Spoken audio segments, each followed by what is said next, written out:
protected by a protective layer which is called as pericardium. Okay, it is protected by a double layered protective membrane which is called as pericardium. What is the function of this layer?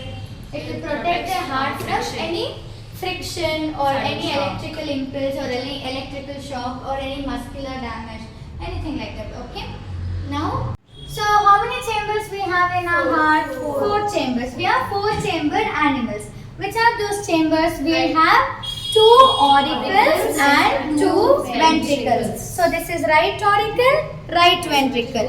Left auricle, left ventricle. So the deoxygenated blood will reach your right auricle first. From the right auricle it will go to right ventricle. From the right ventricle through your pulmonary artery it will go out and reach your lungs. What happens in the lungs? Gets oxygenated. The blood gets oxygenated. Now the oxygenated blood should come back to our heart, right? So that oxygenated blood through your pulmonary vein. Can you see here? This is your pulmonary vein. Through the pulmonary vein, it will reach your left auricle. From left auricle, it will go to left ventricle. Through the left ventricle, it reaches your aorta. Can you see this part? From the aorta, it will come out and it will reach the other organs of our body or other parts of our body. This is the circulation what happens in our heart. Okay. So the deoxygenated blood will go from right auricle, right ventricle through pulmonary artery. It will reach your lungs, gets oxygenated, and then come back to your body through pulmonary veins and then reaches your left auricle, left ventricle through aorta. It is being transported to all parts of your body. Now for this your heart is pumping the blood, but that has to reach all parts of your body, right? For that we need blood vessels. Okay, what are they called as? Blood vessels. Like how we travel here, we need some vehicle or we need someone who will pick up us and drop somewhere, right? So the same way we have blood who will transport the nutrients from one part of our body to another part. And which are the vehicles?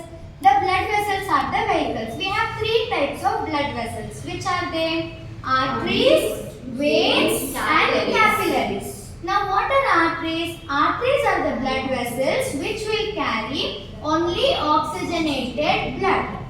But we have an exemption here. I told you who is taking the deoxygenated blood out? Pulmonary artery. So except your pulmonary artery, all other arteries will take up oxygenated blood.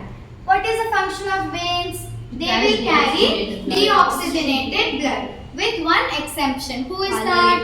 Pulmonary vein. Only pulmonary vein will carry oxygenated blood. Other veins will carry deoxygenated blood. What is the function of capillaries? They will try to connect your arteries and veins. Now you should tell me whether arteries will have thick walls or veins will have thick walls. Arteries will have thick walls. Why? Because they are carrying oxygenated blood. The pressure is very high. So arteries should take up that high pressure which is being given by your heart. So to bear that pressure, the walls of the arteries are thicker. The walls of the veins are thinner compared to your arteries. Clear? Now your blood has two parts in it. One is solid part and the other one is liquid part. Okay? The solid part is called as cells like RBC cells, WBC cells and your platelets. Liquid part is called as plasma. Plasma is made up of 90 to 92% of water. The remaining are your organic compounds and inorganic compounds. The main function of plasma is to transport nutrients, organic waste and other substances from one part of the body to another part. Now what are RBC cells?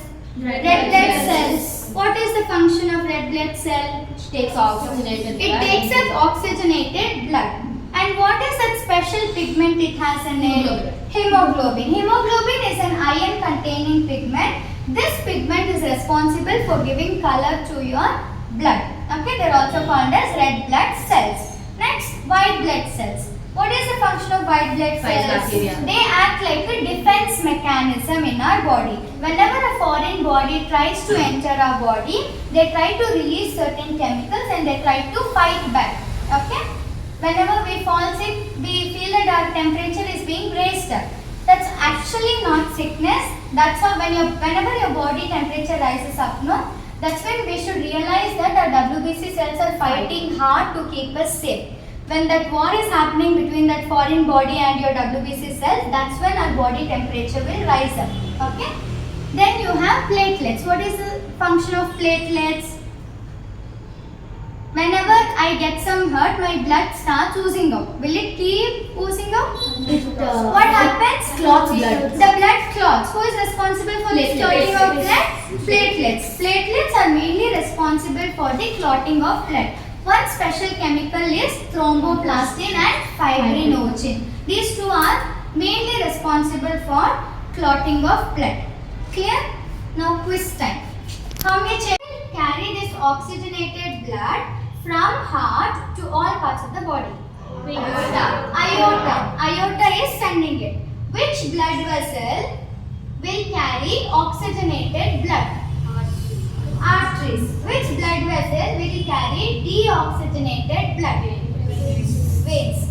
Which is the membrane which is covering your heart? Pericardium. What is the function of that membrane? It protects the heart from shocks. It protects the heart from any shocks or any mechanical injury.